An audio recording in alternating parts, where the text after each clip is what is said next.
Important questions, class 10th, chapter 1, real numbers.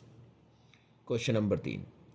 Prove that 55 plus 55 multiply 54 multiply 53 is a composite number. अब हमें यहाँ पर करना क्या है, ये जो नंबर है इसको कंपोजिट नंबर प्रूफ करना है।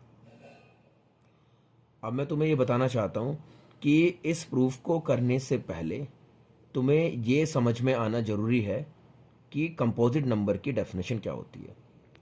उसके लिए मैं एक वीडियो पहले से ही डाल चुका हूँ, तो इस क्वेश्चन को करने से पहले तुम्हें कंपोजिट नंबर की डेफिनेशन को उस वीडियो के थ्रू समझना है, तब जाके इस क्वेश्चन के सॉल्यूशन को देखोगे तो आसानी से समझ में आएगा। अब इसका सॉल्यूशन देखते हैं। सबसे पहले मैंने लिखा क्लियरली ये number is a natural number, और इसको मैंने ले लिया एक नंबर। अब हमें समझते हैं कि ये मैंने क्यों लिखा, मतलब इसको मैंने नेचुरल नंबर क्यों कहा। 55 नेचुरल नंबर है, 55 नेचुरल नंबर है, 54 नेचुरल नंबर है, 53 नेचुरल नंबर है। नेचुरल नंबर्स का मल्टीप्लिकेशन और नेचुरल नंबर्स का एडिशन नेचुरल नंबर होता है, ये हमें पता होना चाहिए। और यहाँ पर एडिशन और मल्टीप्लिकेशन की ही बात हो रखी है। That means we can say that this number is a natural number. अब उसके बाद में हमने ये लिखा कि ये नंबर एक से बड़ा है। इस पूरे को हमने 2 नंबर ले लिया। अब हम ये समझते हैं कि ये एक से बड़ा नंबर क्यों है। भाई 55 एक से बड़ा नंबर है और ये पॉजिटिव नंबर है, और हमें पता होना चाहिए कि किसी एक से बड़े नंबर में अगर हम पॉजिटिव नंबर ऐड करेंगे तो वो जो कंप्लीट एक्सप्रेशन है वो भी एक से बड़ा ही आता है।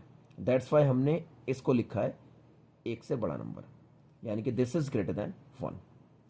अब उसके बाद में आगे हमने इस एक्सप्रेशन को लिखा और इसमें हमने क्या करा, 55 कॉमन लिया। 55 कॉमन लेने का मतलब ये हो गया, इसको भी हम 55 से डिवाइड करेंगे, इसको भी हम 55 से डिवाइड करेंगे। तो 55 हमने कॉमन लिया है तो हमने 55 को यहाँ लिख दिया, और फिर उसके बाद में इसको 55 से डिवाइड करा तो हमारा 1 आ गया, प्लस के बदले में प्लस आ गया, और इसको 55 से डिवाइड करा तो हमारा ये आ गया। अब इससे हमें ये पता लगा कि इसका एक फैक्टर 55 है एज वेल एज एक ये फैक्टर है, और हमें पता है कि एक नंबर यानी कि नेचुरल नंबर 1 हर किसी का फैक्टर होता है। तो अगर इन सब बातों को हम कंक्लूड करें तो हम ये कह सकते हैं कि इसके जो फैक्टर्स हैं उसमें एक है, फिर एक 55 है, और एक 1 + 54 × 53 है।